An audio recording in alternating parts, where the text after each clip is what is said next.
बिस्मिल्लाहिर्रहमानिर्रहीम। आज का हमारा टॉपिक है ग्लाइकोलाइसिस। ग्लाइकोलाइसिस से मिलकर ये लफ्ज़ बना है जिसका मतलब है ग्लूकोज की breakdown. Here glyco means glucose and lysis mean breakdown. This process occurs inside the cytoplasm. This occurs in cytoplasm.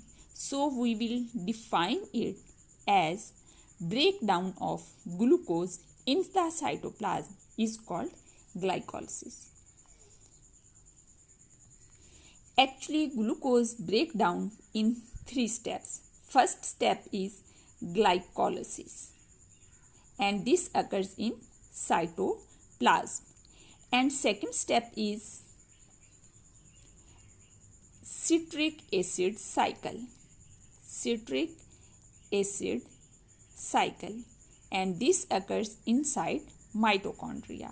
And third step is respiratory chain. Respiratory chain, also called electron transport chain. This also occurs in mitochondria. These 3 steps release all the energy present in glucose. First step, glycolysis, occurs inside the cytoplasm, and this step starts the breakdown of glucose. अब इसको learn करने के 2 तरीके हैं। एक तो ये तरीका है कि हम इसका स्ट्रक्चर बनाएं और स्ट्रक्चर में होने वाली चेंजेस को राइट करें, और दूसरा है कि हम इस तरीके से स्ट्रक्चर बनाए बगैर जस्ट इस तरीके से इसको लिखें। तो एक्चुअली हम इस तरीके से भी सीखेंगे और इस तरीके से भी। पहले हम इस तरीके से सीखेंगे ताकि हम इजीली इसको अंडरस्टैंड कर लें, बाद में उसके स्ट्रक्चर्स पे फोकस करेंगे। This is glucose, that is 6 carbon compound. These are its carbons, carbon number 1, 2, 3, 4, 5 and 6. So these 6 are carbons of glucose. In the first step, glucose combines with phosphate and is converted into glucose 6-phosphate.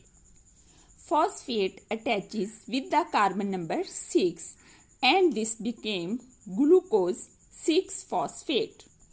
वो phosphate जो यहाँ attach हुई है वो phosphate आई कहाँ से है? Actually ये फॉस्फेट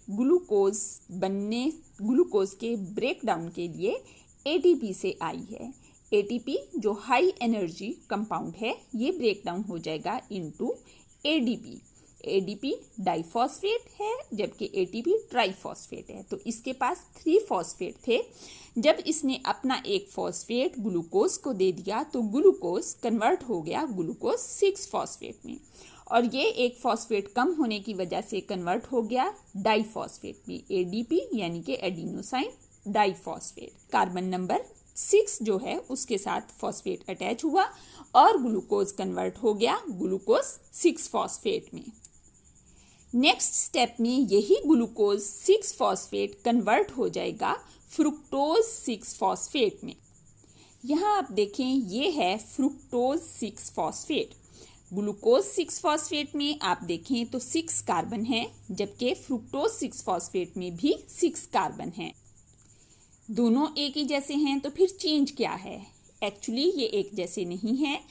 ग्लूकोज 6 कॉर्नर्ड वाला रिंग है, इस तरह से ये 6 कॉर्नर्स वाला रिंग है, जबकि फ्रुक्टोज ये 5 कॉर्नर्ड रिंग है। तो ये रिंग में रीअरेंजमेंट होने की वजह से ग्लूकोज फ्रुक्टोज में कन्वर्ट होता है, लेकिन नंबर ऑफ कार्बन सेम है। जब हम इस तरीके से बनाते हैं तो ये स्ट्रक्चर एक ही जैसी बनती है। ग्लूकोज 6-फॉस्फेट में भी 6 कार्बन और 6ठे कार्बन पे फॉस्फेट, फ्रुक्टोज 6-फॉस्फेट में भी 6 कार्बन और 6th कार्बन पे फॉस्फेट प्रेजेंट है। तो इस तरह से ये स्ट्रक्चर सेम बनते हैं, लेकिन एक्चुअली ये इनका स्ट्रक्चर डिफरेंट होता है। यहाँ पर जो एंजाइम इस्तेमाल होता है दैट इज फॉस्फोहेक्सोज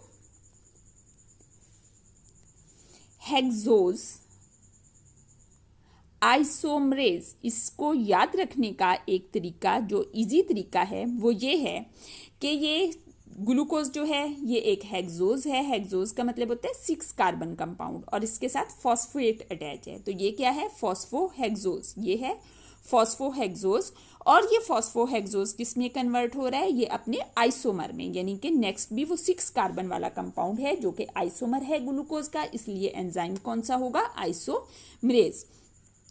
तो फॉस्फोहेक्सोज आइसोमरेज कन्वर्ट कर देता है ग्लूकोज 6 फॉस्फेट को फ्रुक्टोज 6 फॉस्फेट में। नेक्स्ट स्टेप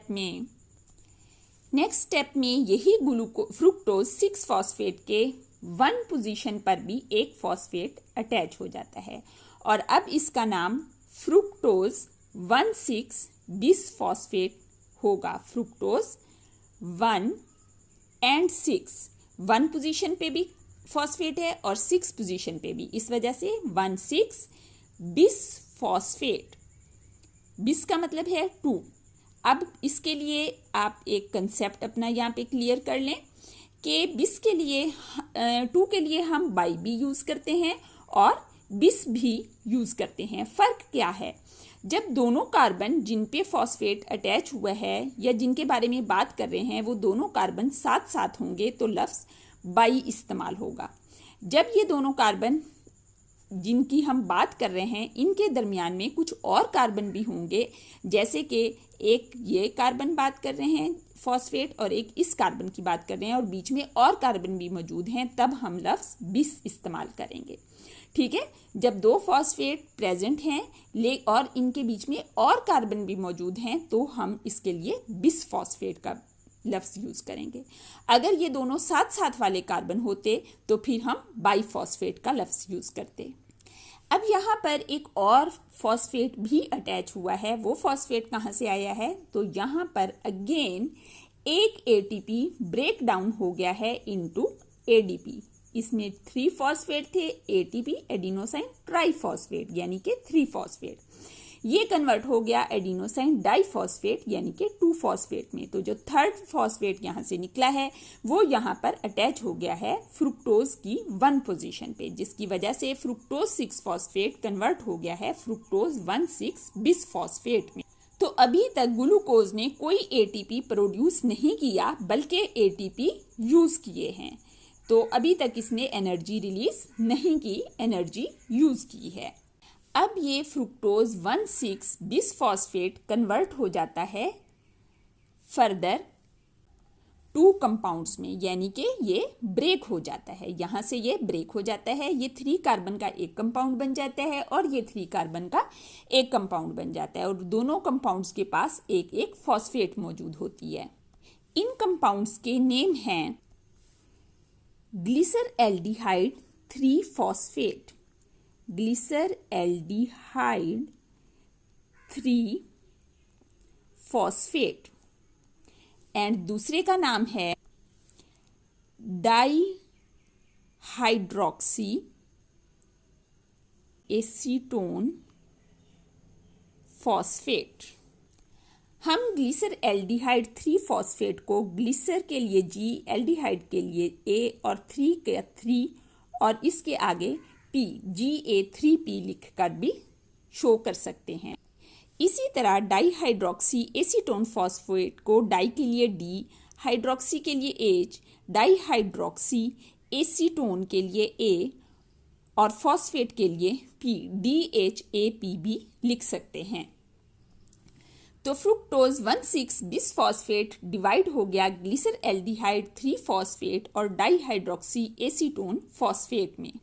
और इस स्टेप पर जो एंजाइम यूज हुआ है दैट इज एल्डोलेज। ठीक है, एंजाइम जो यहाँ पर यूज हुआ है that is aldolase. Enzyme is aldolase. ये दोनों compounds glyceraldehyde 3 phosphate and dihydroxy acetone phosphate ये आपस में इंटर कन्वर्टिबल हैं।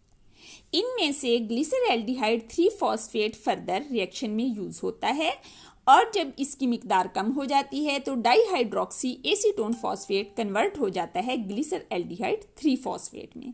तो इस तरीके से दोनों ही कंपाउंड्स चूंकि इंटर कन्वर्टिबल हैं तो डाईहाइड्रोक्सी एसीटोन फॉस्फेट कन्वर्ट होके ग्लिसरएल्डिहाइड 3 फॉस्फेट में तो रिएक्शन में यूज होता है। इससे फर्दर रिएक्शन आगे मूव नहीं करता, बल्कि ये कन्वर्ट होता है ग्लिसर एल्डिहाइड 3 फॉस्फेट में और इस तरीके से ये रिएक्शन में यूज होता है।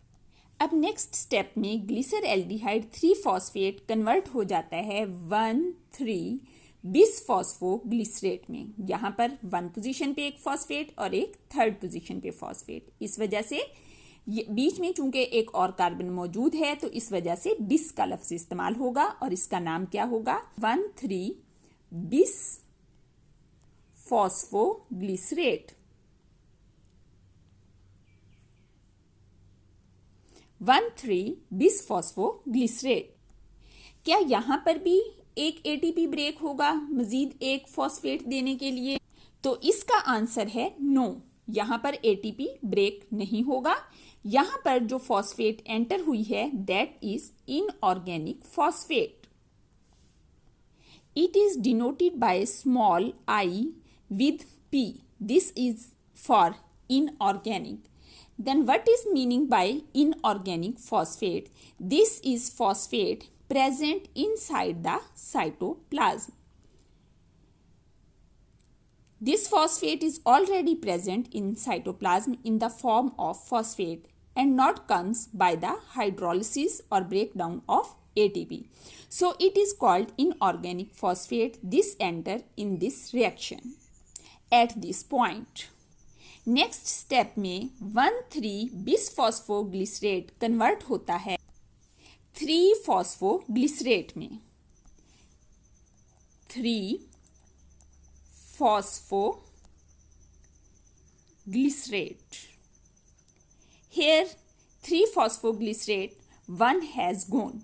पहले ये क्या था? 1,3 बिसफॉस्फोग्लिसरेट। अब सिर्फ रह गया है 3 फॉस्फोग्लिसरेट। ठीक है, 3 फॉस्फोग्लिसरेट। 1 वाला फॉस्फेट रिमूव हो गया है। अब 1 वाला फॉस्फेट जो रिमूव हुआ है वो कहाँ पर गया है? तो वो यूज हो गया है एटीपी की प्रोडक्शन में। अब ये फर्स्ट एटीपी है जो कि प्रोड्यूस हुआ है। इससे पहले 2 एटीपी यूज हुए थे, ये एटीपी प्रोड्यूस हुआ है। इसका मतलब है कि ग्लूकोज ने अब एनर्जी प्रोड्यूस करना शुरू कर दी है। तो वो स्टेप्स जो कि एनर्जी देते हैं दे आर कॉल्ड पे ऑफ फेजेस। तो पे ऑफ फेज कहां से स्टार्ट हुई है? एक्चुअली पे ऑफ फेजेस यहां से स्टार्ट होती हैं जब पहला इनऑर्गेनिक फॉस्फेट एंटर हुआ था, क्योंकि यही इनऑर्गेनिक फॉस्फेट बाद में एटीपी की शक्ल में रिलीज हुआ है। तो यहां पर जब पहला इनऑर्गेनिक फॉस्फेट एंटर हुआ था तो ये स्टेप फर्स्ट स्टेप है पे ऑफ फेजेस का, क्योंकि इसके रिजल्ट में ग्लूकोज ने पे ऑफ किया है एटीपी को। यहां पर जो एंजाइम यूज हुआ है that is phosphoglycerate kinase. Phosphoglycerate kinase ये एक फॉस्फोग्लिसरेट को दूसरे फॉस्फोग्लिसरेट में कन्वर्ट कर रहा है, और काइनेज वो एंजाइम होते हैं जो कि फॉस्फेट के साथ रिलेटेड होते हैं। तो चूंकि इसने एक फॉस्फेट रिमूव करके तो एटीपी बनाया है, इस वजह से इस एंजाइम के नाम के साथ काइनेज आया है। तो इस एंजाइम को याद रखना बहुत आसान है, फॉस्फोग्लिसरेट काइनेज। अब 3 फॉस्फोग्लिसरेट कन्वर्ट हो जाता है 2 फॉस्फोग्लिसरेट में।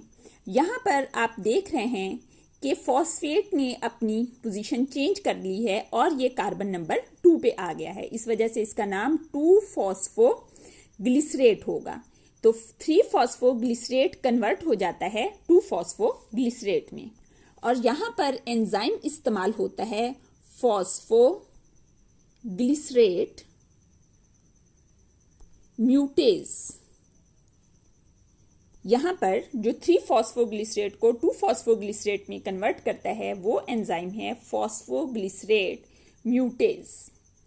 इसके बाद 2 फॉस्फोग्लिसरेट कन्वर्ट हो जाता है फॉस्फोइनोल पायरोवेट में।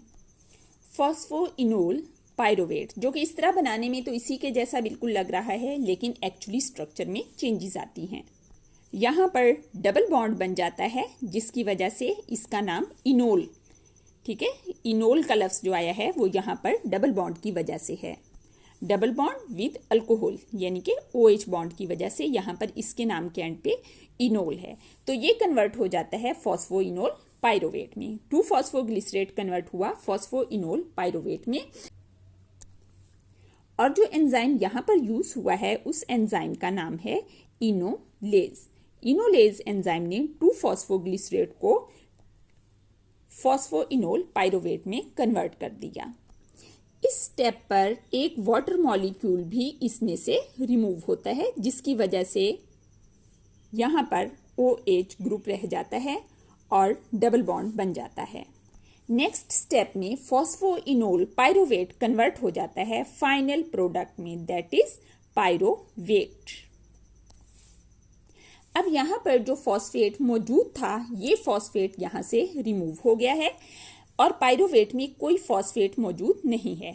तो ये फॉस्फेट कहाँ गया? एक्चुअली ये फॉस्फेट भी ATP बनाने में यूज हो गया है। तो ये दूसरा स्टेप है जिसमें ATP प्रोड्यूस हो रहा है और यही ग्लाइकोलाइसिस का लास्ट स्टेप है। तो ग्लाइकोलाइसिस के लास्ट स्टेप पे मजीद एक ATP प्रोड्यूस होता है और फाइनली ग्लूकोज कन्वर्ट हो जाता है 2 मॉलिक्यूल्स ऑफ पायरोवेट में। इस स्टेप पर जो एंजाइम यूज होता है इस एंजाइम का नाम पायरोवेट काइनेज है। Pyruvate kinase. इस एंजाइम के साथ भी काइनेज का लफ्ज यूज हुआ है क्योंकि it deals with the phosphate, it removes phosphate and make ATP, so we use word kinase. और चूंकि ये पायरोवेट भी बना रहा है और इसका फंक्शन काइनेज वाला है तो इस एंजाइम का नाम पायरोवेट काइनेज है जो कि लास्ट स्टेप पर यूज हुआ। तो एट द एंड एक ग्लूकोज 2 पायरोवेट में कन्वर्ट हो गया और साथ में इसने स्टार्ट में 2 ATP यूज किए और एंड पे 4 ATP जनरेट किए। 4 ATP किस तरीके से जनरेट किए? एक्चुअली इसमें 2 तरह ये साइकिल चलेगा। एक दफा इस ग्लिसर एल्डिहाइड के साथ और दूसरी दफा ये डाइहाइड्रोक्सी एसीटोन फॉस्फेट भी ग्लिसर एल्डिहाइड 3 फॉस्फेट में कन्वर्ट होगा। तो चूंकि एक ग्लिसर एल्डिहाइड 3 फॉस्फेट ने 2 ATP बनाए हैं, जब दूसरा उसमें कन्वर्ट होके बनाएगा तो दूसरा भी 2 ATP बनाएगा। तो दोनों के 2 ATP जब मिलेंगे तो टोटल ATP जो प्रोड्यूस हुए वो 4 ATP हो जाएंगे। ग्लिसर एल्डिहाइड 3 फॉस्फेट ने एक ATP तब प्रोड्यूस किया जब 1,3-बिसफॉस्फोग्लिसरेट कन्वर्ट हुआ 3-फॉस्फोग्लिसरेट में और दूसरा ATP लास्ट स्टेप में प्रोड्यूस किया। तो इस तरीके से एक ग्लिसर एल्डिहाइड ने 2 ATP प्रोड्यूस किए और दूसरा ग्लिसर एल्डिहाइड भी 2 ATP प्रोड्यूस करेगा। इस तरह एक ग्लूकोज से 4 ATP प्रोड्यूस होंगे जबकि 2 ATP यूज होंगे। तो यूज वाले ATP हम माइनस कर दें तो फिर हमारे पास नेट ATP आ जाते हैं। तो नेट ATP जो इस प्रोसेस से हासिल किए हैं वो माइनस करने से हासिल होंगे और वो हैं 2 ATP। Gross ATP total ATP को कहते हैं। टोटल ATP जो प्रोड्यूस हुए हैं वो 4 ATP हैं, ये हमारे पास ग्रॉस ATP हैं और नेट ATP हमारे पास 2 ATP हैं जो कि एक ग्लूकोज मॉलिक्यूल के ब्रेक डाउन होने से प्रोड्यूस हुए हैं। तो आज हम इसको इतना ही पढ़ेंगे। स्ट्रक्चर के साथ अगर हम इसको यहाँ पर पढ़ेंगे तो इसका लेक्चर बहुत लंबा हो जाएगा। तो स्ट्रक्चर के साथ हम इसको नेक्स्ट लेक्चर में पढ़ते हैं।